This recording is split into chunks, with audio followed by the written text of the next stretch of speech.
जोंनि रायमना नेशनेल पार्कनि खाथियाव थानाय बे जांगल रिट्रिट बे रिजर्टआव मोनसे एवेयारनेस प्रग्राम हाबाफारि लानाय जादों जिहेतु जोंनि नैबे एनिमेल्स जुनारफोरखौ सेभ खालामनांगौ आरो जोंनि नैबे फरेस्टखौ प्रटेक्शन होनांगौ बेनि सायाव बेवहाय जोङो गासैबो बे ओनसोलनिनो गावबुरा बिथांमोनखौ लेंहरनाय जादों आरो बुद्धिजिबि बिथांमोनखौ लेंहरनाय जादों आरो जोंनि बे ओनसोलनिनो लाइमोनफोर इयुथ्सफोरखौ गासैखौबो लेंहरनायजों लोगोसे जोंनि NGO आरो जोंनि बनसुनि बिबानगिरि आरो बे ओनसोलनि रायजो राजा बिथांमोनखौ जों लेंहरनाय जादों आरो बेयाव जों गुवारैनो सावरायदों दे जोंनि हाग्रानि गोनांथि जिब जुनारनि गोनांथिखौ जिहेतु बे रायमना नेशनेल पार्कआ नेशनेल पार्क हिसाबै डिक्लेयार जाबाय भारत सरकारजों दा बेखौ फोथांनानै लाखिनांगौआ जोंनि बे ओनसोलनिनो सुबुंफोरनिल' नङा गासैबो जोंनिनो बे मोनसे बर' हारिनि मोनसे गिदिर मोनसे सम्पति दा बे ओनसोलावहाय जोङो रिसेन्टलि नुनो मोन्दों जे जोंनि रेयार स्पिसिस गल्डेन लांगुर जाय गल्डेन लांगुरा खालि जोंनि सोनाब आसामावल' जोंनि भुटान जोंनि बे बड'लेण्ड एरियायावल' बे थायो बेयावल' बिथांमोना मोजाङै माने थांनानै थानो हायो दा बेखौहाय लानानै गोबां फालांगि खालामनाय आरो जोंनिनो ओनसोलनिनो मानसिफ्राबो बै फालांगि खालामग्राफोरखौ हेफाजाब होनाय आरो जोंनिफ्राय लांनानै दिनै गोबां खौथि माने दस्रा देशाव फानहैनाय बेफोरबादि इलिगेल माखासे एक्टिभिटिसखौ जों नुनो मोन्दों बेफोरो जोबोद दुखुनांथाव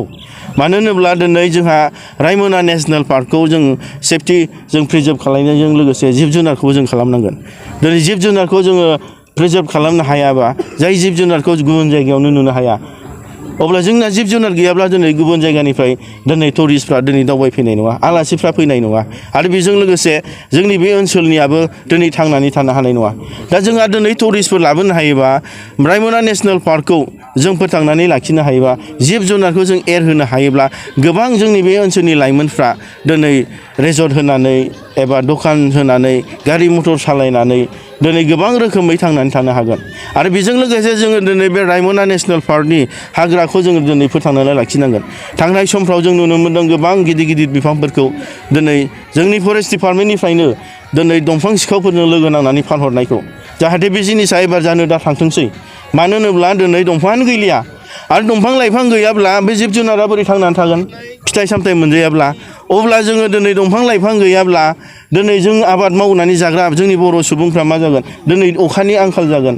आरो दिनै बेल' नङा गिथावनासिना जाहैबाय फैबाय थानाय समाव जोंनि बे हाखराव जों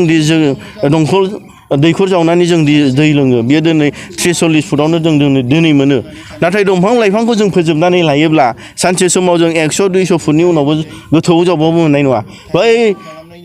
राजस्थान हारियानाफोराव दिनै मा जादों 400 मिटारनि गोथौआव जावनांगौ जानानै फैदों अब्ला जों बेफोरबादि हालोदखौ जों दिनै जोंनि बे ओनसोलनिनो जोंनि सुबुंफ्रा सांग्रां नङाब्ला जों बेखायनो गावबुरा हक जोंनि लाइमोनफोर हक NGO हक एबा गोबां आफादनि जोंनि दैदेनगिरियानो हक जों जयै बेखौनो दिनै सिन्था खालामदों बे फैबाय थानाय समावहाय दिनै बे रायमना नेशनेल पार्कखौ जों बिफां लाइफांनिफ्राय गोमानायनिफ्राय जों होबथानांगोन जिब जुनारखौ दिनै गोमालांनायनिफ्राय जों होबथानांगोन आरो बेजों लोगोसे जों बे ओनसोलखौ जों समायना खालामनांगोन जाहाथे बाहेरानिफ्राय दिनै आलासिफ्रा दावबायफैनो हायो आरो फैबाय थानाय समाव जोंनि गथ' गथायफ्रा खस्थ' मोना जाहाथे अखा बांखानिफ्राय जों अभाब जाया दै लोंनायनिफ्राय बेसिक थांनानै थानाय मानसिनि बेनिफ्राय जों दिनै बन्सित जाया दा बेखायनो जोङो जोंनि लाइमोनफोरखौ स्पेसियेलि दा बिथांमोनखौ जों खावलायदों दा बिथांमोना दिनै बे ओनसोलखौ प्रिजार्भ खालामनो हायोबासो फोथांनानै लाखिनो हायोब्लासो बिथांमोनाबो दिनै थांनानै थानायनि परिबेसखौ मोनगोन आनइमप्लयड इउथ्स जाय बिथांमोना दिनै साख्रि बाख्रि मोनाखै आरो बेजों लोगोसे जों बुंबावदों लाइमोनफोरखौ दिनै जों वर्क कालसारखौ जों लाखिफिननांगोन मानो होनब्ला गोबां हा हु दिनै ओरैनो थाबाय सोरबा बादिया दिनै थिखा मावनो होसोबाय दिनै समानो नस्थ' जाबाय दिनै आबाद मावनायानो थालांबाय जाहाथे बै जिनिसखौ जों गोसोआव लानांगोन जे जों थिखा मावनायल' नङा आबाद मावनानैब्लाबो जों दिनै सासे एन्टारप्रेनर जानो हायोब्ला जों खौथिनि मालिक जानो हायो जोंनि जा गोबां जोंनि सुबुंफोरखौबो आनइमप्लयडफोरखौबो जों फोथांनानै लाखिनो हायो दिनै जा हा हु दं जों गासिबो दं दैनिफ्राय लानानै जों सानलाइट दं जोंना गासिबो दं माबाफ्रा आरो बे हाया जाहैबाय बिराद हासार गोनां हा दा बेवहाय जोंना गायबानो आबादानो जायो जिखि जाया आबादानो जायो अब्ला जोंहा मोनसे थांनानै थानायनि जे मोनसे परिबेस दं बे परिबेसखौ जों लाखिलांनांगोन नङाबा फैबाय थानाय समावहाय जों मोनसेबो भागावहाय जोङो थालांनांगोन आरो जों थांनानै थानायाबो प्रब्लेम जागोन आरो फैबाय थानाय फंबाय बिनानावमोन गथ' गथायाबो दिनै एखे कालसारखौनो लालांगोन बेखायनो आं दिनै बे मिडियानि गेजेरजोंनो बुंनो लुबैदों जेरावखि थाया मानो खालि नैबे रायमना गसाइगाव ओनसोलनिल' बर' सुबुंफ्रा नङा जेरावखि आसामनि दाब दाब जायगायाव थाया मानो बेंगलावनो हक जे नागालेण्डआवनो हक दिनै जोंनि बर' सुबुंफ्रा सांग्रां जानांगोन जोंनि थांनानै थानायनिफ्राय लानानै बर' हारिखौ गेरेमसा हारि दानायनिफ्राय लानानै जोंनि राजनितिक अधिकारखौल' नङा गासैबो बिथिङावनो जोंनि राव कालचार जोंनि राव हारिमु धोरोमजों लोगोसे जोंनि आबहावा जोंनि जि जिनिसखौ जोङो लाखिनानै थांनानै थानो हागोन जों बेखौबो जों दिनै सिन्था खालामनो हागोन बेखायनो जों बनसुआ बुंबाय थादों जों सोलो आरो बोलोनि गेजेरजोंबाबो जों रायजो लाबोनायखौ आरो बेजों लोगोसे जों मोनसे टटेल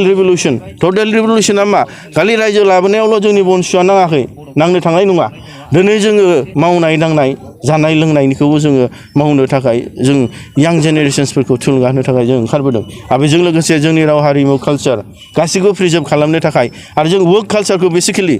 जों माने साइन्टिफिकेलि आरो जों मोजां माने बांसिन कमार्शियेलि जों आबाद मावनानै जाहाथे जोंनि लाइमोनफ्रा आबाद गासैबो जों बेयावनो थांनानै थानो हायो बेखौ जों बांसिन फकास खालामदों आरो जोंनि गेलेनाय फरायनाय बे गासैबोखौबो लानानै जोंनि बनसुआ फैबाय थानाय समाव आरो गोख्रों भाबै जों मावलांगोन आं खालि जोंनि रायजोफोरनि कअपारेसन जोंनि इयुथ्सफोरनि कअपारेसन आं बेखौ लुबैदों आरो बनसुआ जेब्लायबो बर' हारिनि थामोनथा रैखाथिनि थाखाय जों जेब्लायबो खामानि मावलांगोन।